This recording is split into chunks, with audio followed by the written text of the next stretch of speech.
İşə dəvət alınmamasının səbəbi CV-də gizli səhvlər. Əslində işə əgər qəbul ala bilmirsə gənc, o zaman burada bir neçə yerdə səhv axtara bilər. Sözsüz ki, baxmaq lazımdır ki, ümumiyyətlə intervyuya dəvət alıb intervyuda mı kəsilib, yoxsa intervyu ümumiyyətlə dəvət almayıb, ümumiyyətlə telefon zəngi almayıb.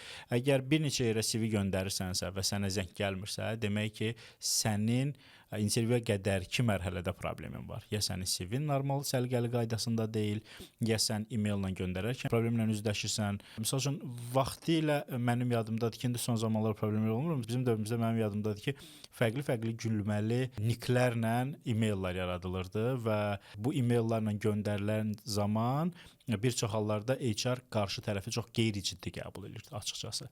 Daha yaxşı olar ki, e-mailin özündə insanın ad soyadı öz əksini tapsın.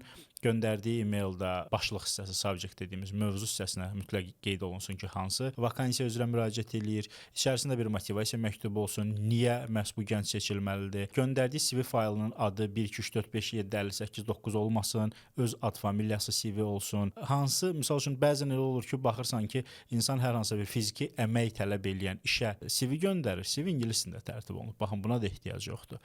Və sonuçta isə həmin adama zəng vuranda məlum ki, adam ingilis dilini ümumiyyətlə bilmir. Bu hansısa bir şəkil çıxarılan yerə yaxınlaşıb 1-2 manat pul verib və öz CV-sinin tərtib olmasını xahiş edib. Onlar da onun ingilis dilində CV tərtib ediblər ki, bu onun əleyhinə işləyəcək bu məqamda.